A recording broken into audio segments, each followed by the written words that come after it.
My name's David Levitas, the Executive Director of LA Forward. Welcome, and I want to turn it over to Alejandra to kick things off here. So yeah, you're up, Alejandra. Hello, everyone. Welcome to LA Forward. We're really excited to have so many people joining this call. First of all, thank you for taking the time on Sunday to do this. Whether you've been joining organizations and working on justice for a while, whether you've been doing this for 2 weeks, 2 years, 20 years, whatever it is, we're really happy that you could join us today. I'll give you a little overview on what LA Forward is and what it means to me. I think one of the cool things about this group is it can kind of adapt to whatever fits you in your life. So LA Forward, I learned about it a little over 2 years ago. And I would say I kind of started as like just going out and door knocking. It was the first time I really got to join an organization that was local, progressive, and political. And over time, I've kind of switched my roles into different parts of the organization. I've taken on more leadership. I've had to step back sometimes.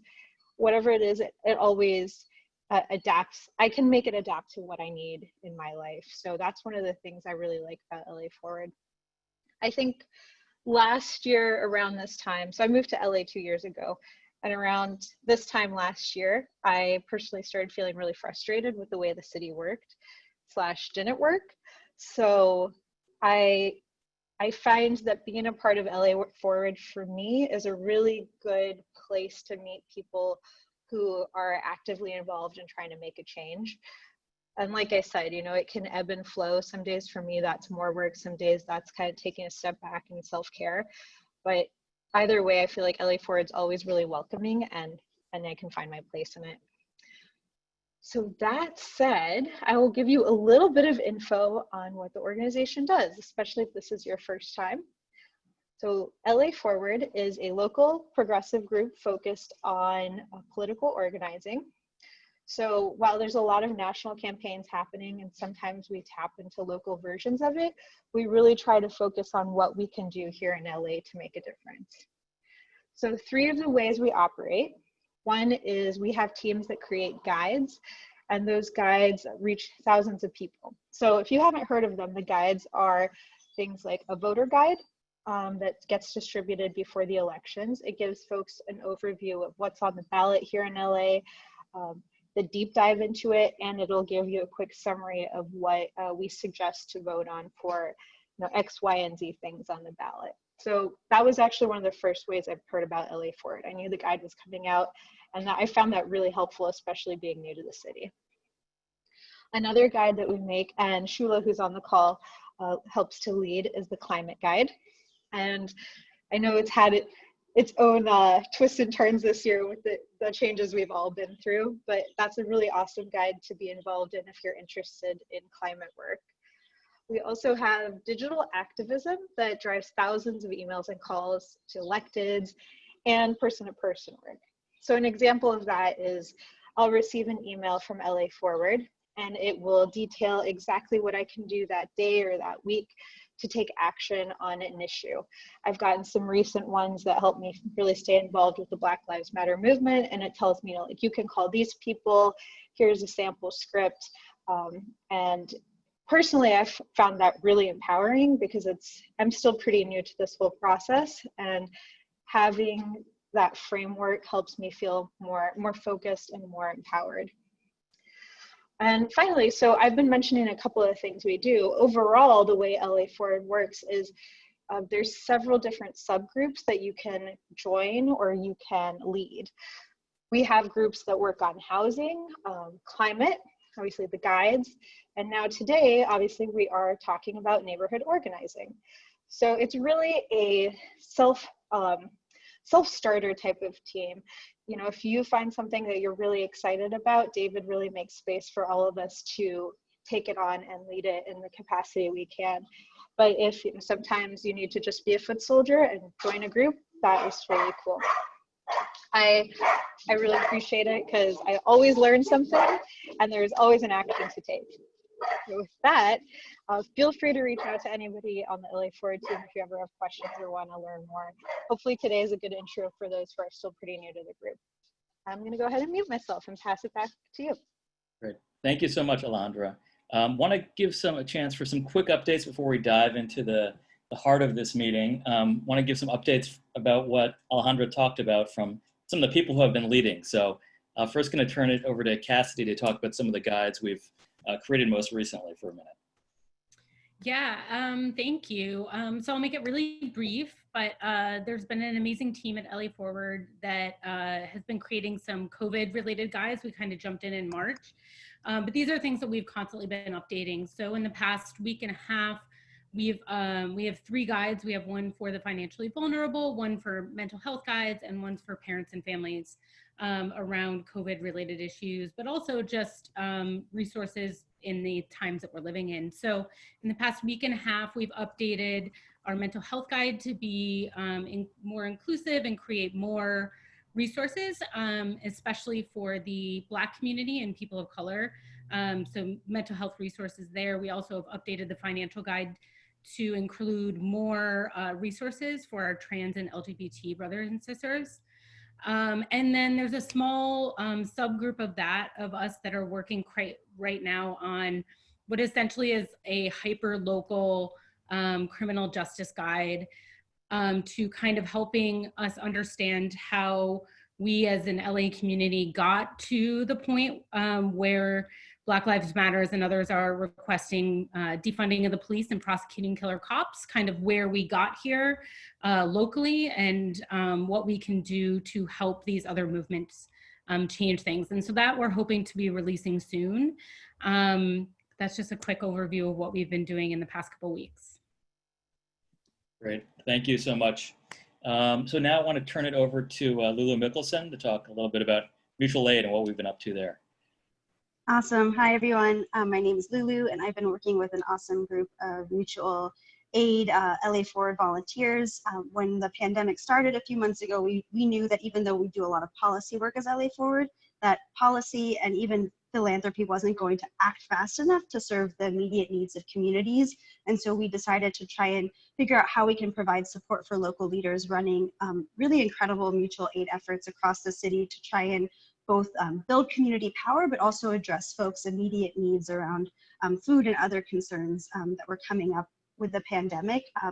A lot of these groups are led by leaders and organizers of color and are doing really incredible work on the ground. So our job has really been about supporting them, creating forums for the folks to come together, helping support new organizers who might want to organize their block or building. We have some incredible resources that we've aggregated, including a list of these organizations and some awesome resources on the LA Forward website. And we're really excited to kind of take this next step in really learning how these groups are planning to transition as the COVID pandemic continues and continue to sort of aggregate that information and be a sounding board for folks. And we also really are excited to plug in all of this mutual aid energy into the neighborhood organizing work that we'll be talking about today.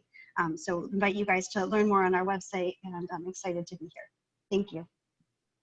Thanks so much, Lulu. Yeah, I want to now turn it over briefly to Shula Green, who's been co-leading a lot of our climate group. Hi, everyone. I'm Shula. Yeah, for those of you who don't know, I'm leading our climate team, which started this past August. We spent enormous amounts of time and effort putting together a climate guide, which is like a month-by-month guide of different climate actions you can take locally. And then, of course, all of our efforts got somewhat deterred due to COVID-19 and our inability to go out into our community. But I'm really excited today to announce that we are starting a new initiative. We've been working really hard on how to adapt our climate work in this new situation. So one of the things we're trying to find ways to turn this into an opportunity. And I think one amazing opportunity we have is the ability to get more people to community meetings. A lot of the times these meetings are during the day or across the city, and it's very, very difficult for a lot of people to get to them. But now, because of COVID, they're virtual, and you can just log in from your computer anywhere. So along with the help of some other amazing people on our team, particularly Katrina and Bonnie, Greg and Sasha, we have this new guide. So if it's okay to share my screen, I think the quickest way is just to show what we've done. So let me just share real quick. So if you're interested in our climate team, you're on the main LA Forward page, just click on climate. And if you have not, you can read a little bit about what we do. You can sign up for our climate action guide. If you sign up for our climate action guide, you will get a monthly update email on the monthly actions we're doing. So we're trying really hard not to spam people with tons of emails. So if you don't want a ton of emails, just sign up for the guide. If you want more emails on kind of more immediate actions you can take, sign up for our Google group. And that is a group where we'll send out like action items more frequently than every month. If you want to join either of these things right now or get more information, you're welcome to just put your name and just chat me right now and put your name and email address into the chat box. Or of course you can sign up online. Super quick, here's our virtual climate guide. Go to this page and we'll be updating this. So this gives you a bunch of community meetings you can go to. These are places that you can go and make public comment to push for things like just transition off of fossil fuels, 2,500 foot barriers between communities and oil drills, less, changes to our budget that will put more budget towards environmental justice, climate initiatives. So please go. We're asking people to choose at least one meeting to attend virtually this month, and it's totally fine to just go and listen and just get used to what happens at these meetings and what the agenda is like. And then next month, we're going to challenge you to make a public comment. There's a budget meeting happening this Monday at noon. I can send anyone more information if they want. That's an amazing opportunity to push for some of these climate initiatives, as well as the People's Budget LA to push for defunding the police here in LA and decreasing police brutality. So I don't have a lot of time, but definitely just send me a chat and give me your name and email address if you'd like more information. And that's it for now. Great. Thank you so much, Shula. So I want to briefly talk. We have a bunch of other policy groups. Alfonso Directo leads our transportation group, working on transportation justice. We have people working on housing justice. We have people working on health justice. And right now, in the middle, since the pandemic started, we've been connecting with different coalitions in an even more invigorated way and sending out action alerts. So that's part of what we do. But really, a key piece of what sets LA Forward apart is that we're really trying to organize people who may be a bit more privileged, but to really stand in solidarity and work effectively, partner with folks who are doing real organizing in the communities most impacted by injustice. And we've done that on a variety of issues around affordable housing. We've done it around environmental justice. And one of the things I'm most proud of is our work to stand with the street vendor campaign to fight the criminalization of street vendors. And I'm really grateful and honored to bring on my friend Rudy Espinoza, who heads up Inclusive Action for the City. And they've been a leader in this work.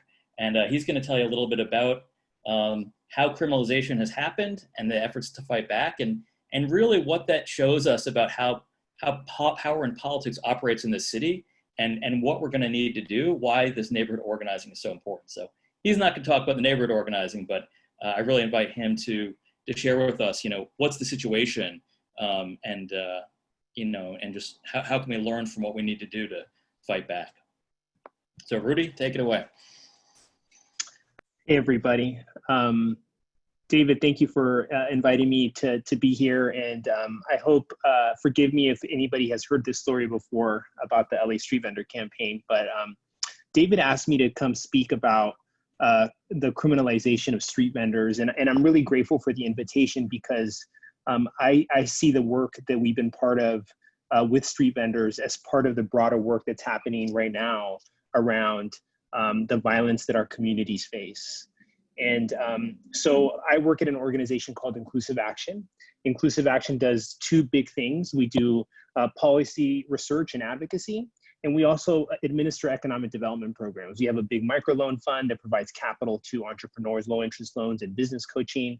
But that work is really, it is synced up to the policy work because we believe that the systems that we currently have are not working for people. They're not working for many of us. And so in order to fix those, we really need to advocate and really to join forces with organizations like LA Forward and others to create the cities that we all deserve. So we got into street vending over 10 years ago. And we were actually doing some research on around the 2008 economic recession. And we were trying to understand how our neighborhoods were being impacted by what was going on. And one of the stakeholders that was surfacing out of this research were sidewalk vendors, street vendors that were on the street, trying to build their business and trying to take care of their families despite the recession. And we learned that they've been there for a long time, and the jobs that some of them even had day jobs, and those jobs were not taking care of all their needs. So they had to actually, build a business on the sidewalk on the public right of way. So, everybody here that's listening probably patronizes a street vendor or sees street vendors in your community. And I'm thinking that maybe most of you all enjoy the street vendors that add such vibrancy to our cities. But back then, a little over 10 years ago, we realized to our surprise that LA was one of the only major cities in the country that didn't have a permit system for sidewalk vendors. And on top of that, not only did they not have a pathway to legalize their operations, but they were being criminalized. So as we were surveying street vendors, we were hearing stories of them getting citations, of getting misdemeanor penalties. And we, at that point, just like you all are doing now, we began to connect with other people and other organizations that were seeing the same thing, and we're interested in doing something about it. So this was about 10 years ago, and we began to do research, and we began to organize, really taking the lead of street vendor leaders that were bringing all their experiences to our attention. And we began the work of establishing what is now the LA Street Vendor Campaign. The purpose of the LA Street Vendor Campaign, which is a coalition of organizations, is to legalize street vending and to stop the criminalization of street vendors. And I'll have to share with you all, and this is really important for you all to know, that it took a really long time. And so, especially for the folks that are here that have done this work for a long time, you all know that it takes a long time. For the folks that are new, I just want you to put your seatbelt on and really focus on the fact that a lot of this work is a marathon. So we worked for 2 years, folks, just to get a city council member to pay attention to us. When we finally got a city council member to pay attention to us and to introduce a motion into the council chamber to explore and research this issue, that was in 2013. And it took us a full 5 years to get through all the committee structures, to get to the point of saying, wow, maybe street vendors do add value to our city, and maybe we should consider creating a permit system for them. Maybe we should stop criminalizing them, because when we give them a misdemeanor penalty, they actually become a high priority for deportation under the Trump administration. So I wanted to share sort of the arc of from 2013 to the end of 2018 is how long it took for us to get to a point of the city council voting to establish a permit system and voting to decriminalize street vending, which essentially means that we're not giving misdemeanor penalties to sidewalk vendors. And not only did we have to push it through city council, we actually had to work a step above at the state level to pass a statewide bill to get the city to do their work, okay? I'm giving you all some of the basics of the arc of what's going on. I'm not getting into the details and the council committees and all the drama, but I'm happy to answer any questions about this. But I think David wanted me to share with you the arc of the work and also how hard it was, okay? So what's happening now? So in 2018, at the end of 2018, the city council voted to legalize street vending. It was already in the works, but the state bill actually pushed them over the edge, and they said, okay, we got to do it now because the state is forcing us to do it. It took them a whole year to establish a permit system, which started this year, actually, 6 months ago, January 1st, 2020. They've been trying to get this permit system up in the air. They issued a couple hundred permits, and then the pandemic hit about mid-March. And then the city council quickly voted to ban all unlicensed vendors because they were worried that they were going to spread COVID-19. And as they were saying, hey, go shop at your restaurant and take care of your brick and mortar restaurants, do takeout, they were not allowing street vendors to do the same. even though before this, they were giving them a little bit of an opportunity to get their papers in order so they could get their health department permit. And then a month later, so in April, a couple months ago, the county said, if we catch an unlicensed vendor out on the street, we're going to give them a $1,000 fine and we're going to give them a misdemeanor penalty. And even though the state law does not allow that, they're using the health order, the emergency health order to do this, okay? I hope I'm not losing anybody, but I just want you to know that we had to hit a milestone in city council. We got the city to legalize street vending, and the pandemic has had a dramatic impact, not only on stopping all the business for many street vendors, but now there's new policies in place that are threatening to criminalize them, okay? So just to conclude, I wanted to share with you that many of our community members of all different walks of life are struggling. And even when we take a step forward, we'll take a step back at times. And this is just like the nature of the work that we do in trying to seek justice for our neighborhoods. And I think that what I want to encourage folks here to think about is how we work together and how we really seek the kinship that we have with other groups, maybe that are not even, that may not sort of have the same experiences as us. I've been super inspired, like many of you, I'm sure, by Black Lives Matter and the leaders that have been out there for years in front of City Hall, in front of the mayor's house, even when it was only a group of 10 or 15 of them saying, hey, you guys are killing us. And they have continued to show up. And I have to say that any sort of success that the LA Street Vendor Campaign has been because we've stuck together.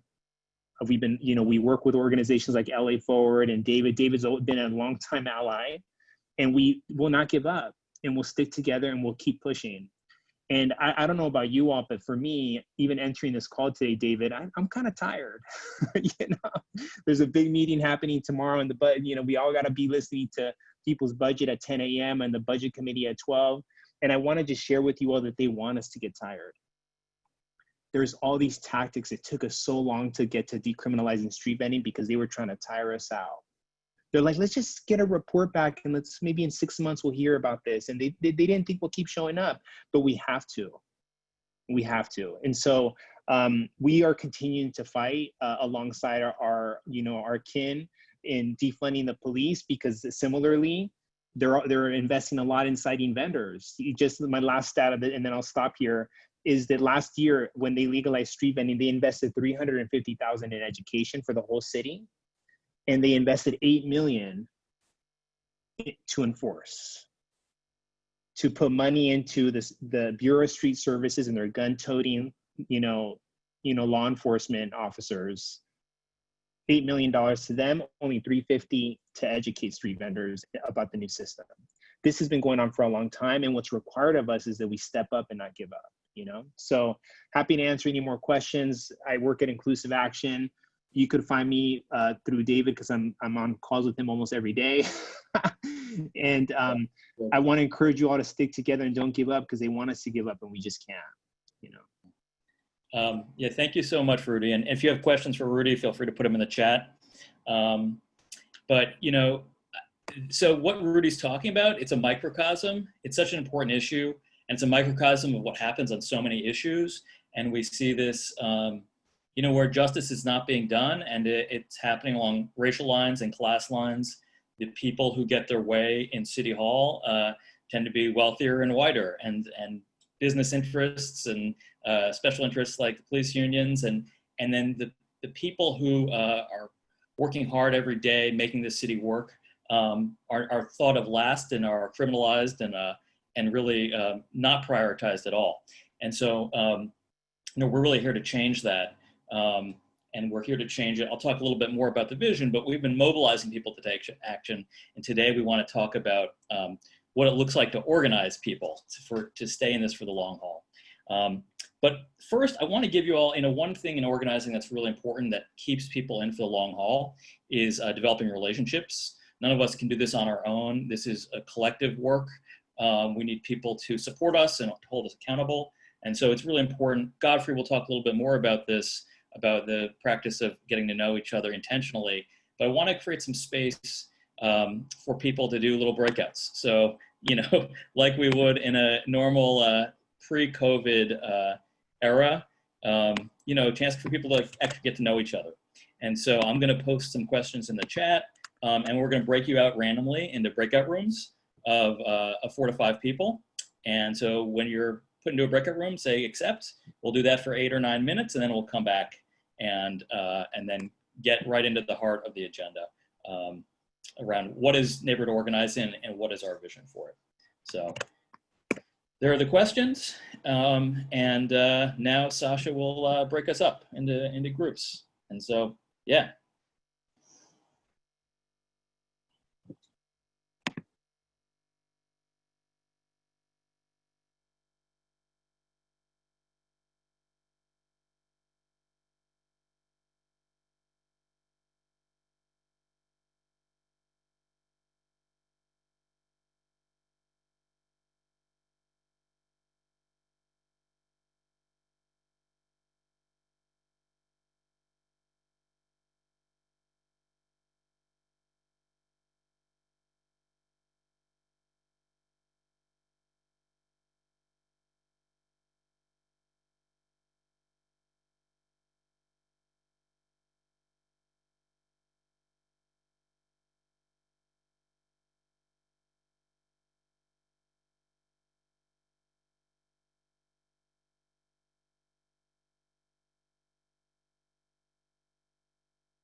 All right, I think we're all back. Cool. So hopefully that was useful. I know it was a little quick. We're running a little behind, but that was just kind of a taste of what it's like to start talking to people one-on-one and understanding, building relationships. Let me tell you a little bit. Godfrey is gonna lead us in a little bit about a deep dive into what organizing is and how it's different from other kinds of activism, from mobilizing, what sets it apart. But I want to kind of really kind of give you like the vision. Why neighborhood organizing? Why is it so important that we be connecting with each other locally? So actually, this is in the context of so much that's happening right now. The reason for the Black Lives Matter movement, the reason for so many progressive movements, is that we have political systems that are accountable to powerful interests. They're accountable to people with money, the capital. They're accountable to institutions that aren't looking out for the public good, but they're narrow self-interests. They're accountable to people, institutions that promote white supremacy. And part of the way we really need to fight back is all of those groups, they're constantly monitoring what's happening, right? Like they know where their bread is buttered. And I talked a little bit about this in an LA 101 teaching we did, and the teaching about challenging police power. And you got those links in your email. But the truth is, all of those interests that are fighting on the wrong side of these issues, they're paying attention. Not only are they giving money to candidates and supporting candidates for office through independent expenditures, but they're showing up, they have the money to show up to City Hall, to pay attention to what legislation is passing, to hire lobbyists, a lot of lobbyists, to go and bug elected officials, to draw up laws, to draw up plans and say, hey, wouldn't you like to pass this? And then to kill things behind the scenes when no one's paying attention.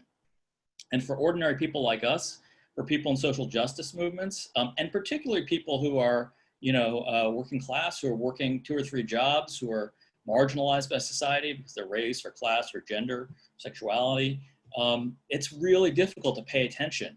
And even for those who are more privileged, work is busy and kids are busy, and it's hard to pay attention. And the issue is we don't have the structures. We don't have the structures as much as we used to that let us it's almost impossible to pay attention by yourself. If you just get if you sign up to get council agendas, it's like dozens and dozens of pages. It's really hard to pay attention. And the way to get around that is to be part of a small group of people who are, 1, supporting each other and staying active, but 2, connected to larger coalitions. So many of you now get the People's Budget LA emails. And so that's a way that you can be connected on the issue of defunding the police and investing in services and care. But there's coalitions that deal with so many different issues. There's Street Vendor Coalition that Rudy talked about. There's the Stand LA Coalition that's fighting urban oil drilling. LA is full of these amazing coalitions, most of which are anchored in Black communities and communities of color that are just fighting on so many justice issues. And the truth is, 1, they don't have enough money, but 2, they don't have enough people connected to them, right? They don't have people, they have some people, maybe they have a handful of people in a bunch of in some neighborhoods who are actively paying attention to the emails they're sending out. But most people, the vast majority of people in LA, even progressive-minded folks, just aren't connected. And it's really hard to stay connected if you're just an individual. And so what we're planning to do here as LA Forward is this thing we've been thinking about for a long time and are now launching in this current moment. We decided to launch it during the COVID crisis, and then the uprising happened, which is amazing and impressive and so necessary, and that's added to the momentum, which is that we want to build in as many neighborhoods as possible, and especially neighborhoods that haven't had deep organizing, places like the San Fernando Valley, places like the West Side, places like Silver Lake, places like the San Gabriel Valley. We want to build groups of people who are committed to working with each other to hold their elected officials accountable. And that takes a bunch of different ways. So, we want to go beyond just following them on social media or, getting outraged once in a while. We want to get involved in holding them accountable over the long term, right? And that means we need to stick together. So we need, it means we need groups of people who are going to support and hold us accountable to stay involved, because it's relationships that are going to be what sustain us, because this work is hard and it truly is a marathon. And even when we get big wins, you know, backsliding happens, as Rudy talked about, on any of these issues, where powerful people don't want justice. And it's critical that we're holding our elected officials accountable. And what that looks like is that we're not just in moments of outrage, but we're constantly in touch with them, by phone, by social media, by email, by meeting with them, to let them know that we're paying attention and to let them know what we want. And that we're interested in justice, and we're interested in standing in them supporting the policies that are pushed forward by social justice coalitions, whether it's People's Budget or Street Vendors or any one of the other dozens of coalitions that are doing this important work. So that's one piece. And then the second piece is being willing, and this is where LA Forward Action, our 501c4, comes in, being willing to support progressives who run for office, right? Because people like Mike Bonin, who's probably the most progressive city council member, not perfect, but quite good on a lot of issues. You know, the oil companies and the police unions and the people who are anti-unhoused people, they're going to challenge him in 2022. And we need to back up the people who are willing to do the right thing.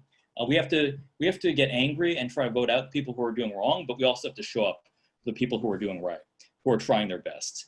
And so, yeah, that's really the vision, is that we're going to be organizing in local neighborhoods, in city council districts, in small cities, and getting people together who are committing to doing things like canvassing their own neighborhood. So not just doing it for candidates and doing it for ballot initiatives, but, you know, holding house meetings throughout the year, constantly working not just to have this political organization as a clique. It's not a club. It's that we're constantly trying to bring more people in to expand the base, so we can get our elected officials to do the right thing, and if necessary, get new ones. So that deep engagement over time is really what we're seeking, trying to make it, you know, a marathon, not a sprint, and make it sustainable for everyone. So that's what we're doing. You know, we'll explain a lot more about what that means, but I'm going to turn it over to Godfrey, and he's going to talk a little bit more about, you know, what organizing is and what it's not. So Godfrey, take it away. Hi all, my name is Godfrey Plata. I am calling in from Koreatown. Someone say if you're from Koreatown in the chat box. You know, last time I think there were like 300 people on a teach-in that LA Forward had, and literally 0 people were in Koreatown, and I was the only representation. So hopefully I think the closest person was Windsor Park. Anyway, I'm gonna pull up something onto your screen that you should see in a hot second. A little bit about myself while I pull this up. I am someone who gets to work with teachers. I'm a former teacher myself, and I get to work with teachers in order to learn how to organize and how to influence policy, because there are so many different things that teachers and their students get to see on a regular basis that tell us about the problems and challenges that we face in our communities. And it's their voices and those perspectives, students and teachers, that ought to be influencing a lot more policy making in our government. Oh, can you hear me? I'm seeing people in the chat box. I can't hear anything. Can someone say if you hear me? Not say, but put in the chat box if you hear me. Yes, okay, wonderful. So I'm here to talk with you a little bit about organizing and what it is, because if we're going to embark on a neighborhood organizing endeavor through LA Forward, we've got to kind of actually know what we're doing. And so the first thing I want folks to know about organizing is that it's different from mobilizing and activism. And in the chat box, I'd love for actually people to go into the chat box and perhaps share why you think organizing is different from mobilizing or activism. Again, if you have a sense of why organizing is different from mobilizing and activism, feel free to put in the chat box. You can also put in, I have no idea, I'm completely new to this, and we get a sense of who's in the room. But if you have a sense of why organizing is a little bit different from mobilizing and activism. Yep, I love the I don't knows. Yes, please be honest, this is great. I'm seeing people saying that organizing, there's something that potentially happens before mobilizing. It's a strategy, and mobilizing, it's a tactic. If you're a teacher out there, you know that what I'm doing here is surfacing prior knowledge. That kind of like wakes up your mind around what you currently know or don't know around a particular topic. If we're going to jump into organizing, it's important that we're able to talk about what we are doing with people. So this is not just to help you understand what organizing is. This is to help you find the words to describe what we're doing with people. So I'm going to put a diagram on the screen.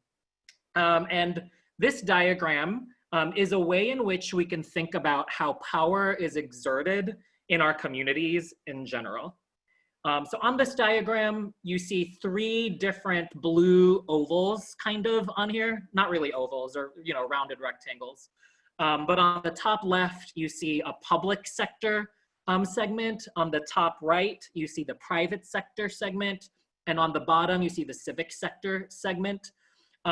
This describes where power is exerted in our communities. So in the top left, the public sector is anyone who has the power of position. This is folks like Mayor Garcetti, literally has a title, like a position that gives him power. Mayor Garcetti, City Councilwoman Nury Martinez, right? If you can think of other people in the public sector, go ahead and put them into the chat box. But again, the top left-hand side of the screen are people who have power of position. Dr. Fauci on the national level, right? Great, Austin Butner, who is the superintendent of LA Unified. On the top right-hand side, you see the private sector. The private sector are folks who have been able to organize money, and that gives them power.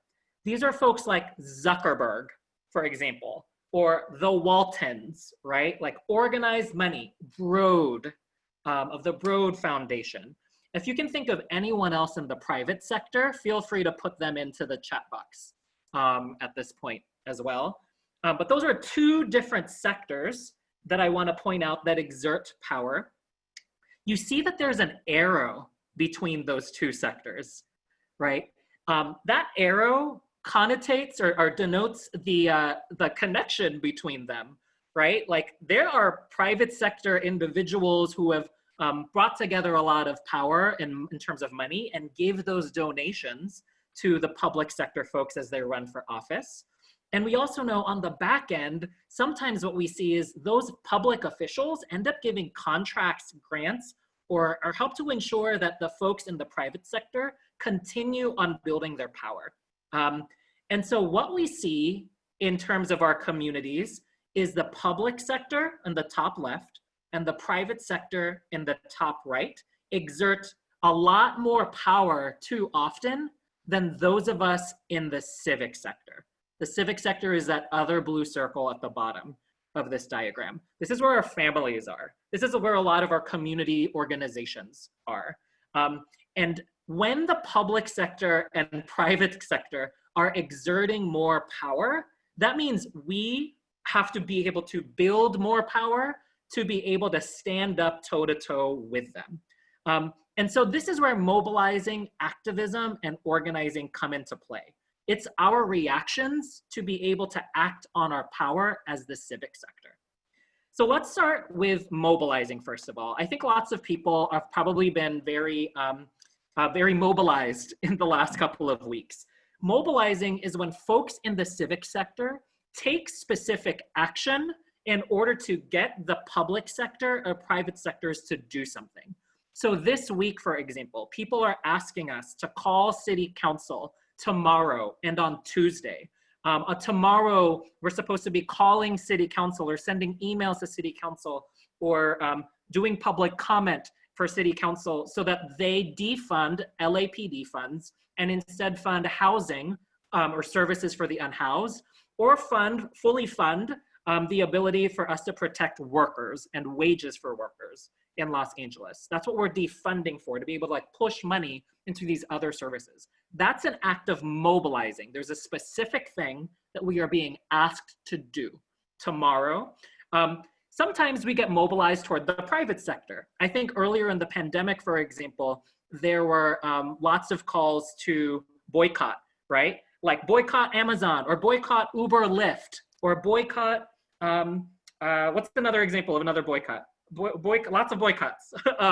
If you have examples of mobilizing for the public sector or private sector, put them in the chat box right now to help people dream up their imagination behind things.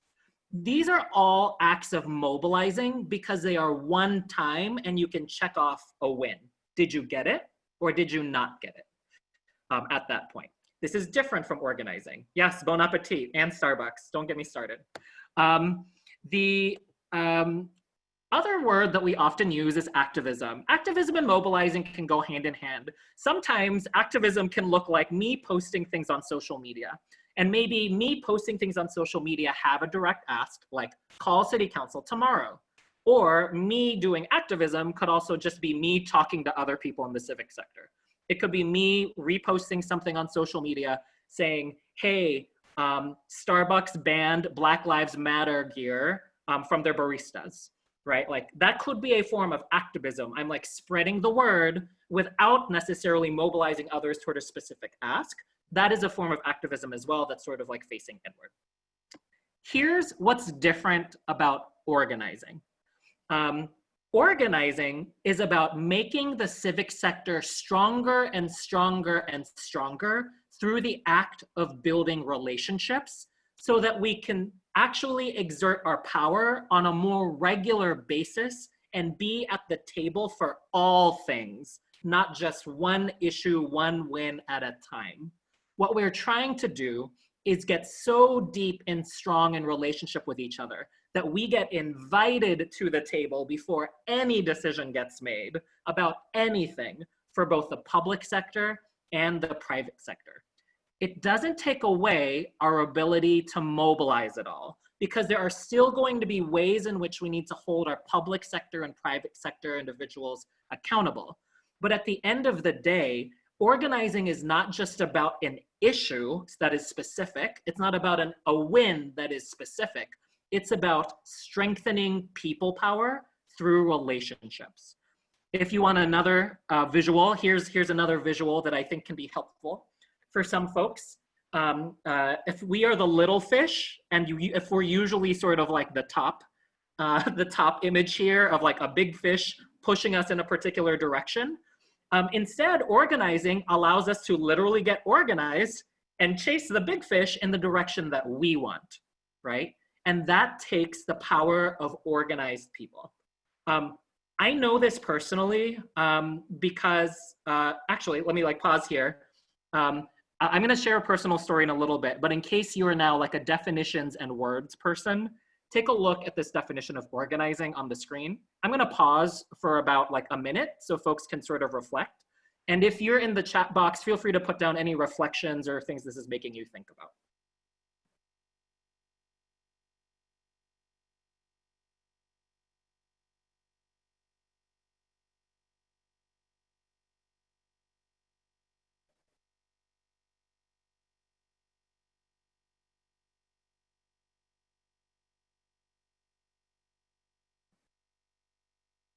If there are specific parts of this quote that are resonating with you, feel free to put it in the chat box. I know for me, one thing that I keep coming back to here is that like, we are switching who gets to be the authors of change when we organize. We are able to inherit that particular responsibility when we build power with each other, and it takes away our powerlessness that we can fall into when we just accept the fact that public officials are going to make the laws for us, that the private sector is going to throw money to make decisions on our behalf. We don't have to settle for that. We can be the ones to build power together, literally in a calculated way. The more number of people come together and build relationship, the more power we have. And then we become the authors of our own change. And that addresses the cause of the problem, which is us sitting in our powerlessness and instead acting on our power that we have. And I know this because I've had an opportunity to take part in this work. Like I said, I am someone who is a former teacher, and I now get to teach teachers how to organize for a living. It's something you don't get to know that you can do when you grow up. If you look in the top left-hand side of your screen, the little yellow circle, that's me and a small group of people, other folks who have been in education for a while. And a couple of years back when I began to first learn how to organize, literally I was having conversations in my apartment with other teachers, with students, and with parents, literally a group of 12 people. And these conversations between 12 people, one apartment at a time, one cafeteria at a time, begin to grow. And the more and more people get to know who is interested in doing work together so that we are the creators of our own change, the bigger the group can get, the more powerful you can become. So this picture in the middle, for example, is a picture of literally 600 people sitting in a church, giving 6 mayoral candidates in Houston specific commitments to make, right? To the 600 people in there, telling the mayoral candidates, this is what we wish for you to see. We come with our agenda, right? Like they don't control the agenda, we do. And this is what can be possible when we're in close, and we're in close relationship with each other. Just to give you a quick testimonial, before I sort of break down how you are able to do this. Again, like I was a 7th grade teacher. I taught middle school. And when I first started teaching at a school, it was at a middle school in Houston was where I got my start. We were told that if you were going to suspend students over and over again, the first place that you would send them before expulsion was to an alternative school. So if you follow along, like students do something, send them to an alternative school before they get expelled. It turns out that the alternative school that we had been sending people for a decade to was built by the Corrections Corps of America, the maker of private prisons. The student-teacher ratio was 87-1.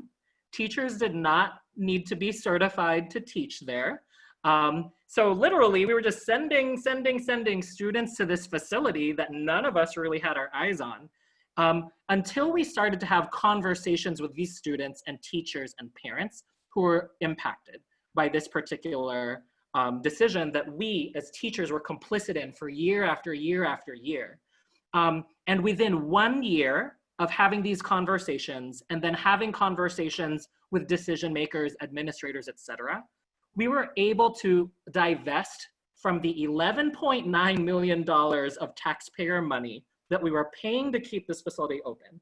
We were able to divest $3 million from this facility that we were keeping open to the creation of social emotional services instead, so that students would have outlets and counseling and mental health supports before they even get sat down that school to prison pipeline to this facility. And then eventually, after 2 years, we're able to shut down the facility itself. So now every student at the Houston Independent School District is at a school intended to be a school with teachers who intend to be teachers in the first place. And all of this happened because we were having conversations that deepened our relationships in an apartment setting, right? Like literally having conversations with people you know.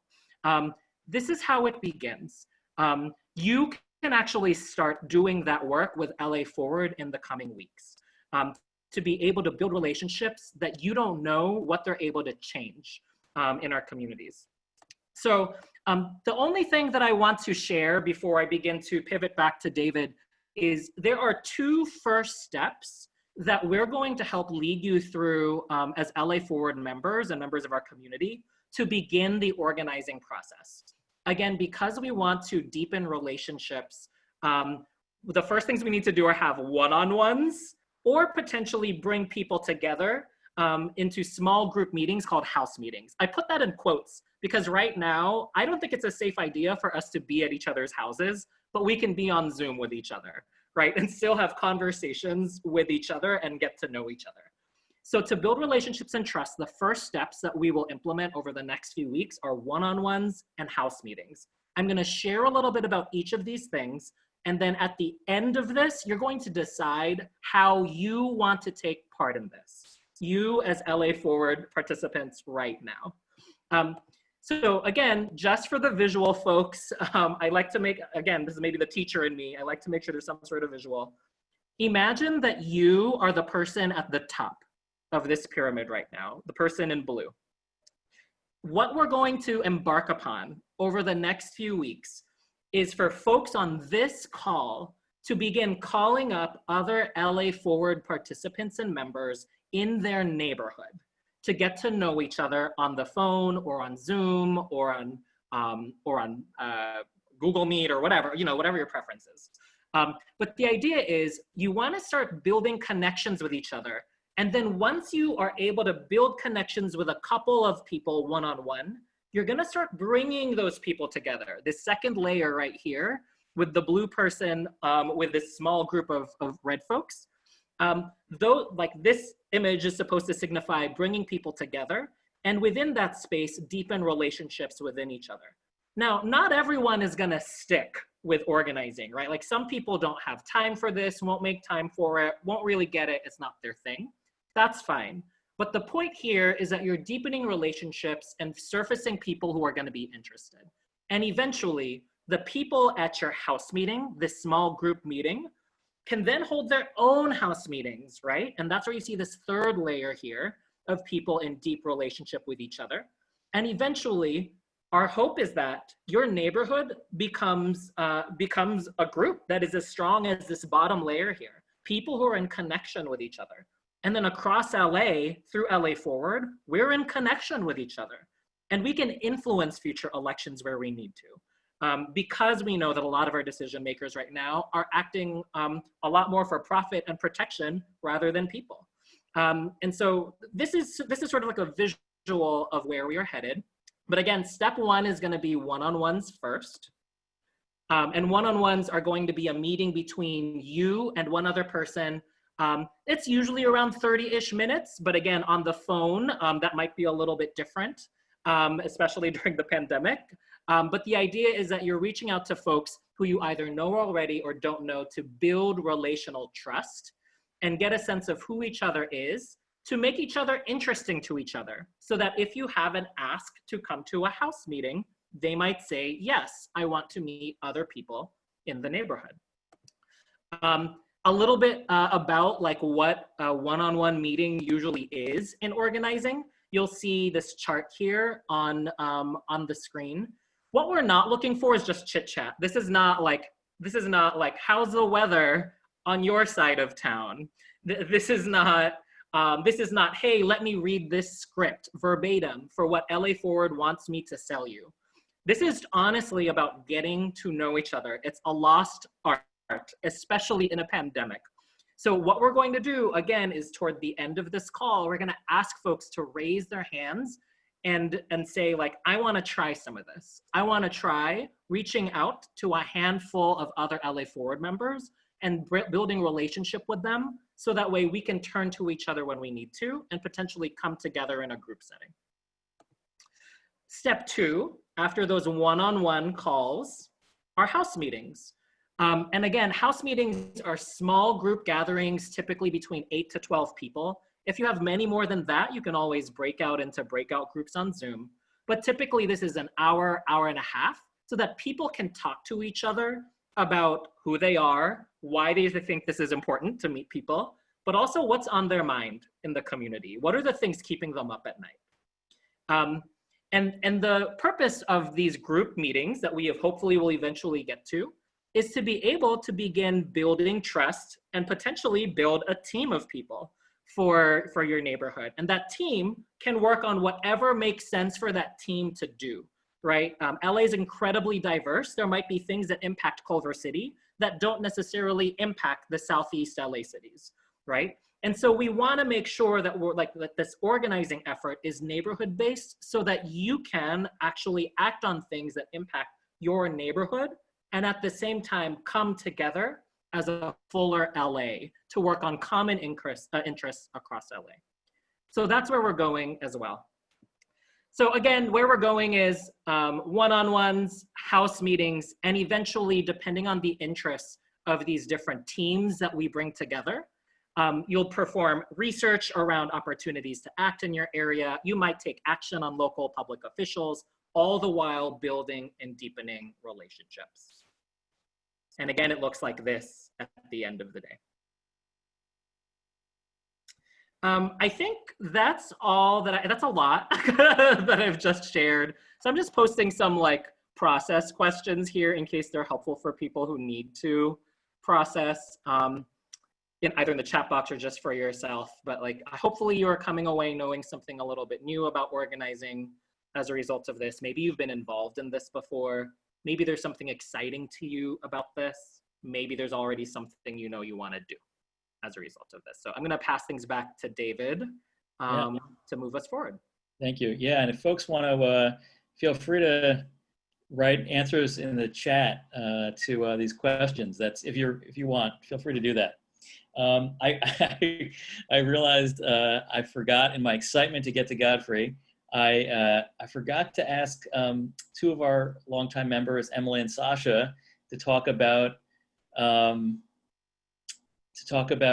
their experiences with organizing.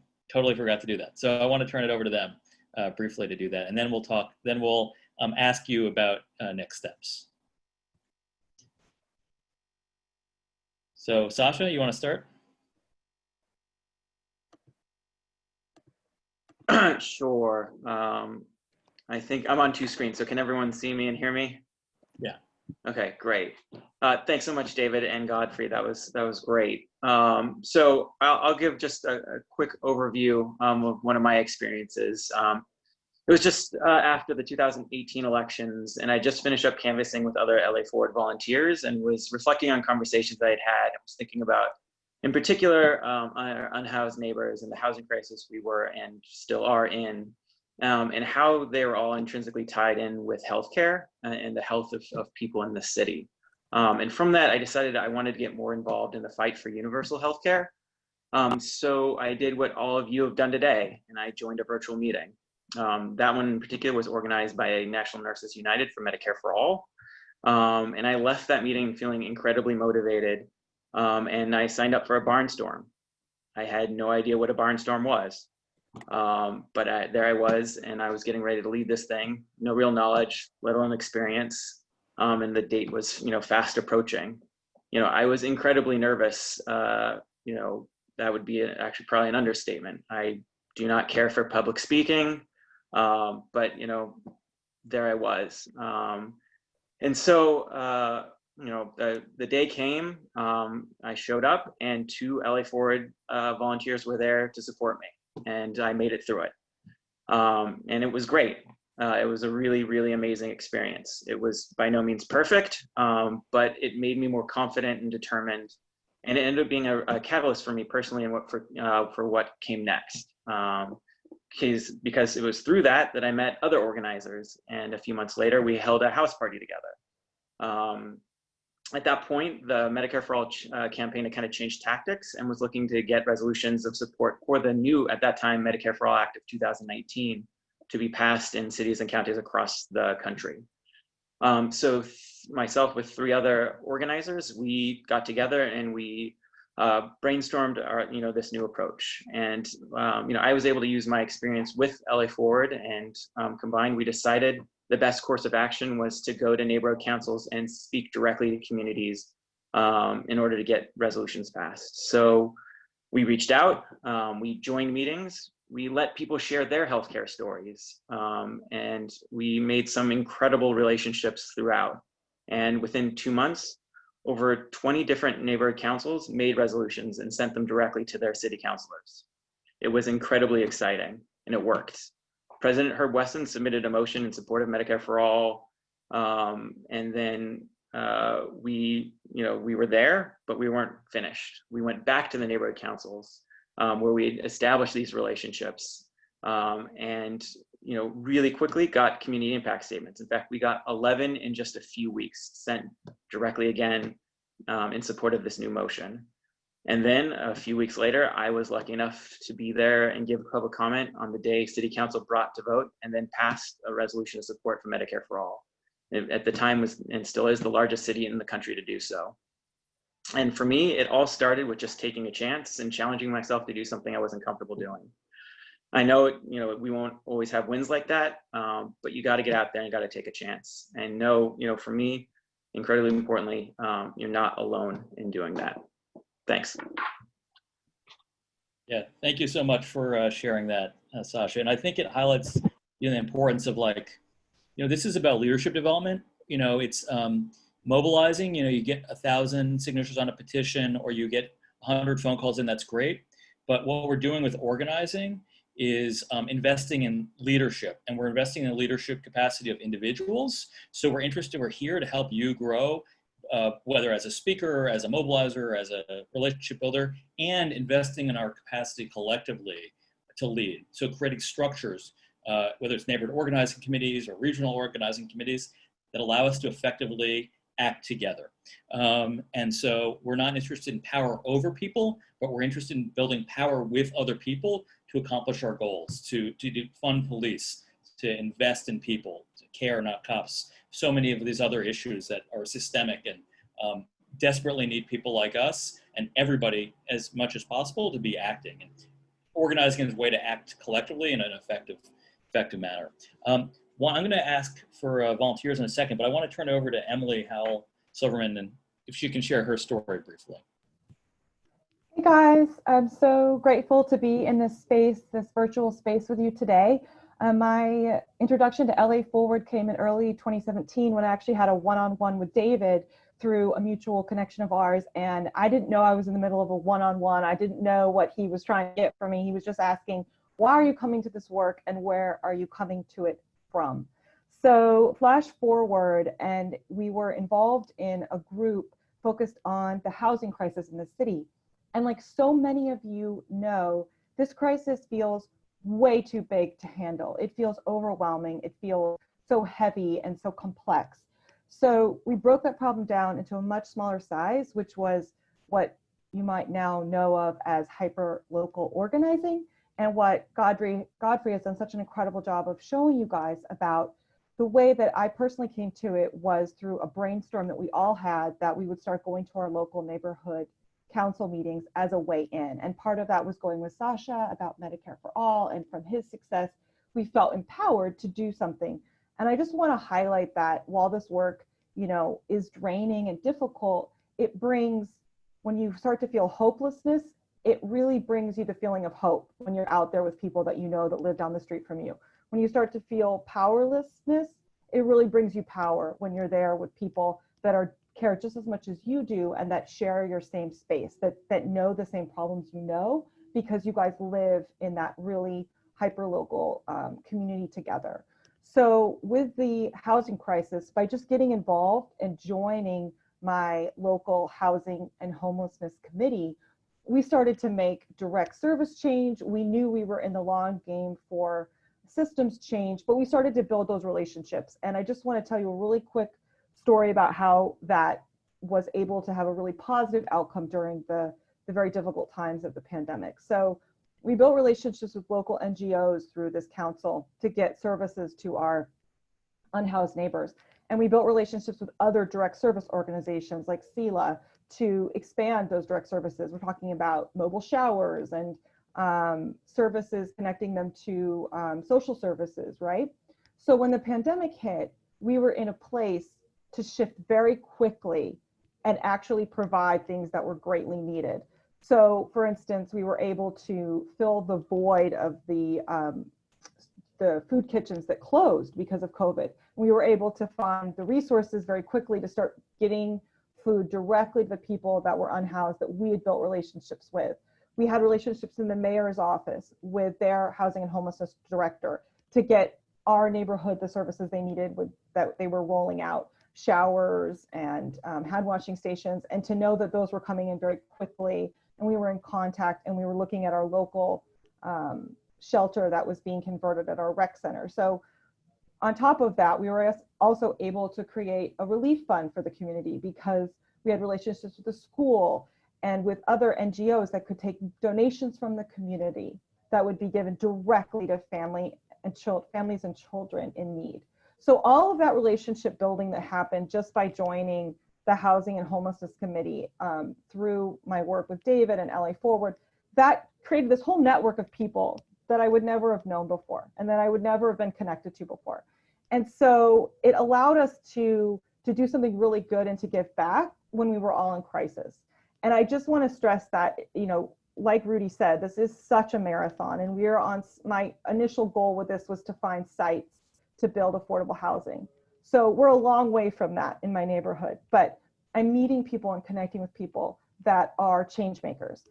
And it's not just our elected officials or our council person or our supervisor, it's also community leaders and even the unhoused themselves, who I've created relationships with.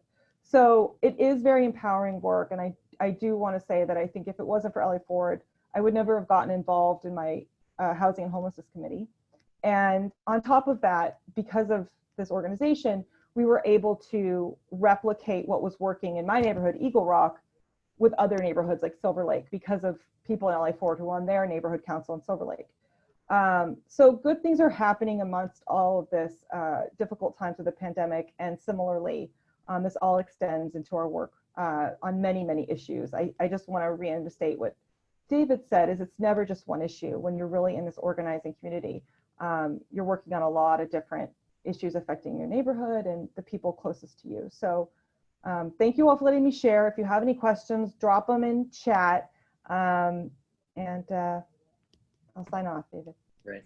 Thanks so much, Emily. Yeah. And there's, this is, I think Emily used the word, she didn't use the word, but this is about solidarity. It's about, in a world where we're so atomized, and there's lack of community and lack of accountability, it's about creating that intentional community that can help support each other and then hold our elected officials accountable and change these systems that oppress us, and especially oppress people who are Black and people of color who have less class privilege, and really kind of create the more democratic society with a small d we want to live in, one in which everybody has dignity. And we start by doing that, by establishing those kind of intentional relationships of solidarity and dignity with each other and then our communities, and we grow from there.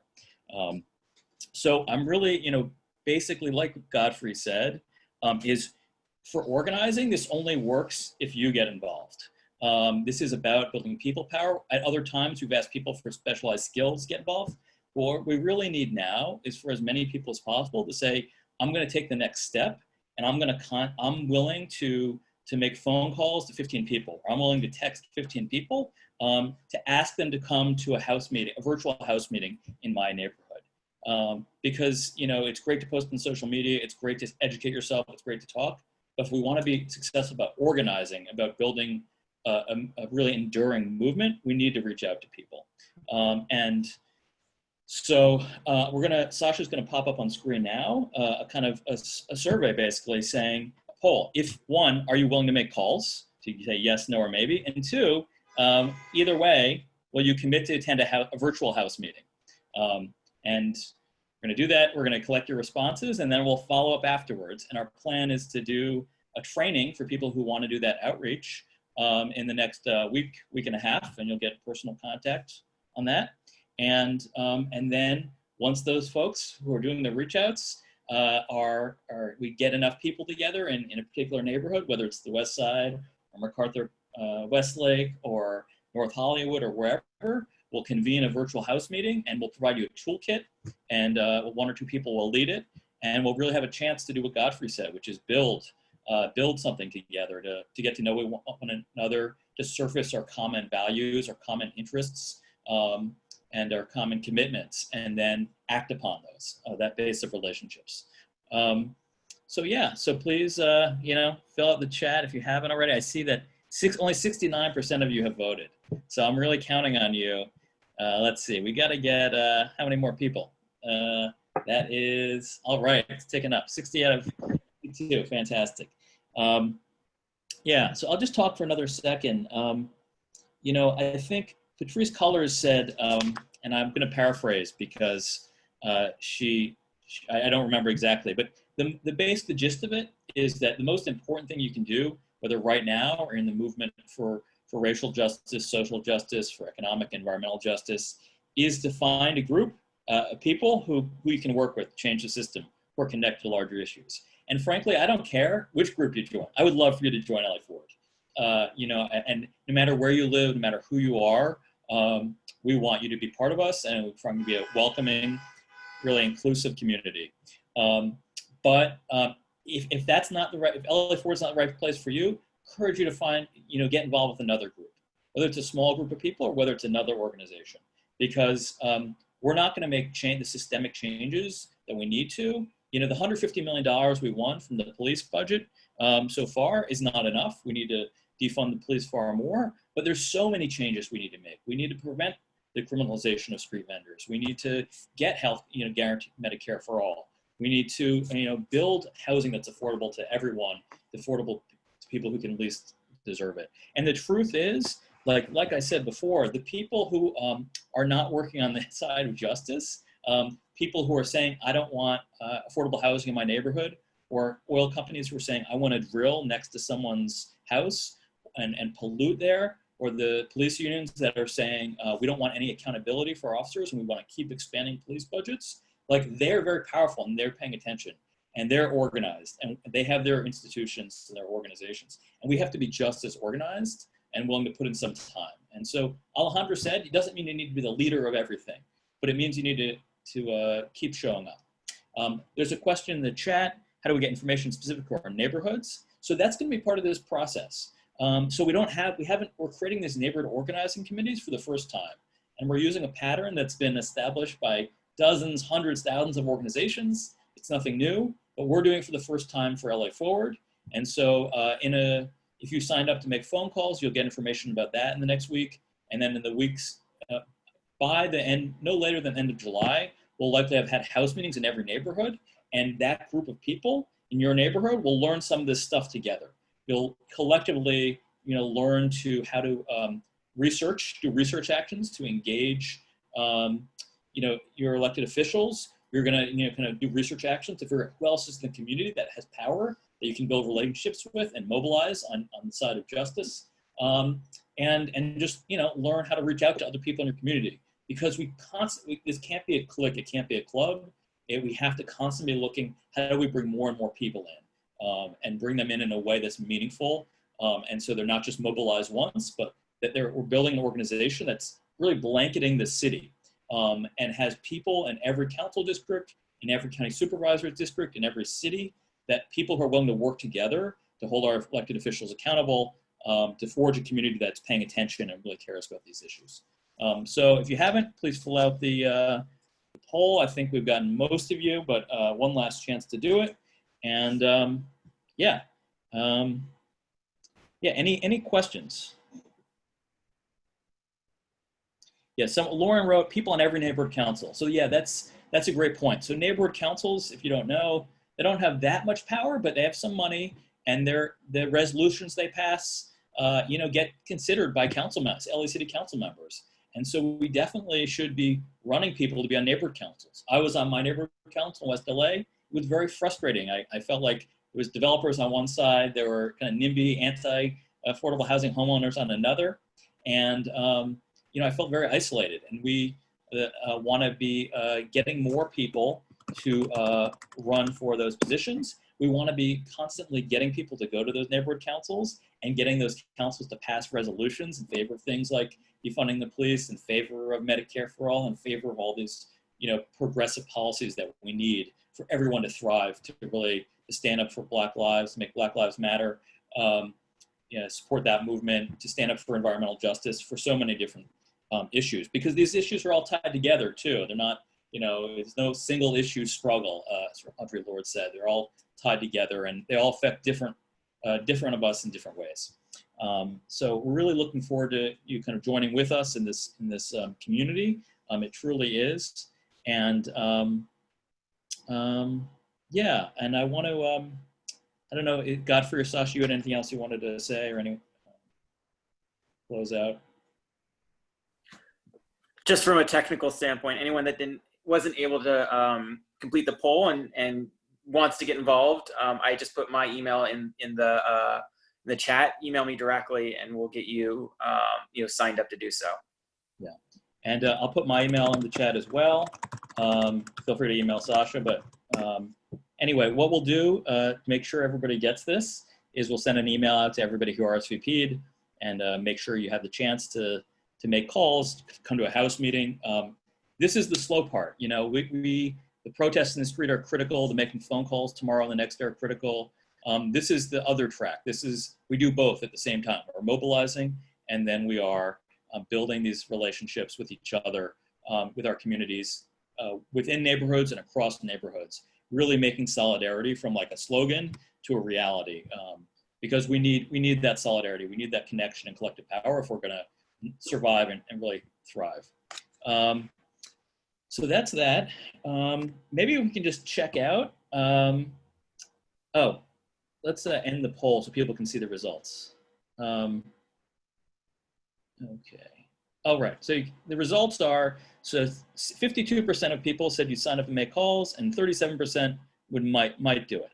And 90% said they would commit to attend a House meeting, and 7% said maybe. So that's super exciting.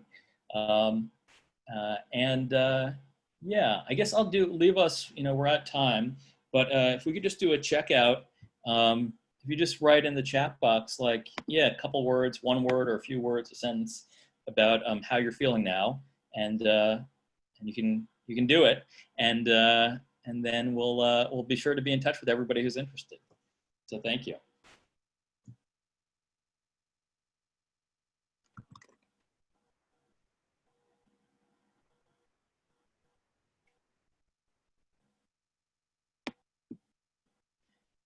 If you want to get involved, someone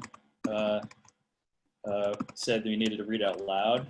You can also just email the general LA Forward email, which is info@laforward.org. So, yeah. And if you're interested in the budget meeting, I will post that in the chat in 1 second. Hold on. If you go to the healthyla.org website, you can find it. So that's in the chat now. And yeah, super grateful to have you here. People are welcome to stick around. I'm happy to talk to folks, and I'm sure other leaders are happy to stick around too. Yeah, so thank you. I know we're gonna do really great things together.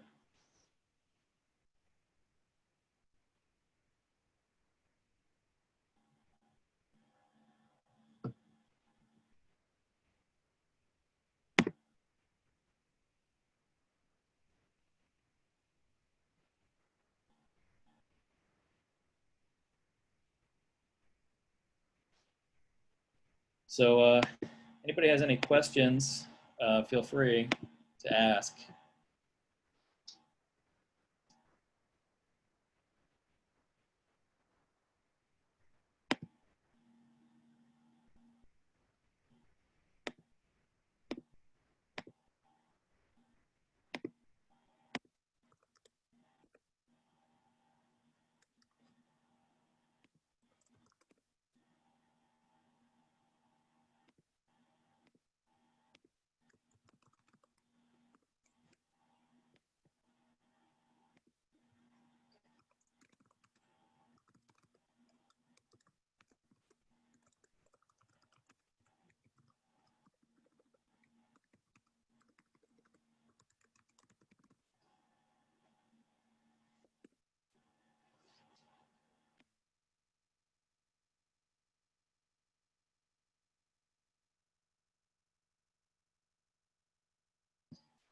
Cool.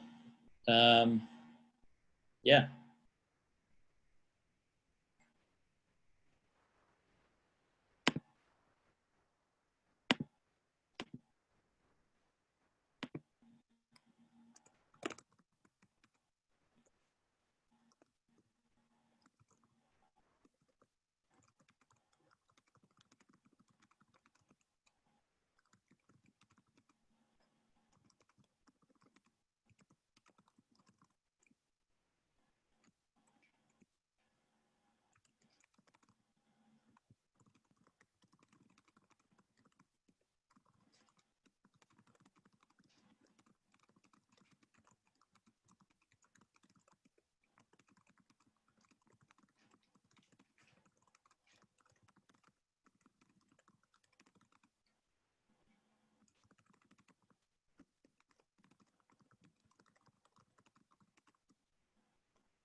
Okay, well, looks like we're done. Unless people have questions, feel free to unmute yourself.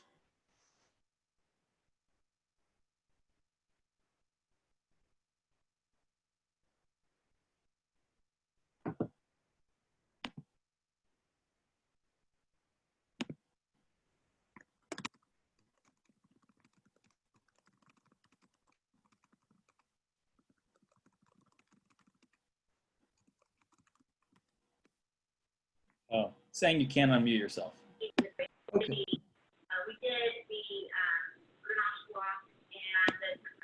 I have a question about where to call for tomorrow. Oh, you're on mute, David. Yeah, go ahead. Is there an email going out tomorrow about where to call, who to call? Yeah, you basically always want to call your council member. It's the main person. You know, I'll post this a place where there's the action alert in the chat. Okay, great. You can always, so that's the Healthy LA website. Definitely check that every Sunday night. And then People's Budget has its own script. The difference with Healthy LA is we go a little more into depth about what we want them to spend the money on, you know, in terms of specific housing proposals and stuff. Awesome. Thank you. Yeah, and so yeah, just call whoever's your representative. If you go on the LA Forward website, if you go to the tab that says who says reps, and I posted in the chat, so who represents me, there's a form and you can look up all your elected officials. Excellent. Thank you. Yeah. So David, Lauren here. Oh, hey, Lauren. How's it going? So what are the immediate next steps? So I got the call in tomorrow. What are we looking for in our inboxes? So we're going to be in touch early in the week with invite to choice of 2 different dates for trainings on the outreach with the phone calls and stuff. So that's the next step if you sign up for that. Coolio. Thank you. Cool. Okay. I think we should probably close this out. Since not much else going on here, but I appreciate everybody hanging around. And Thanks so much. Yeah. Thank you. Thank you. Okay. Sasha, you want to close things out?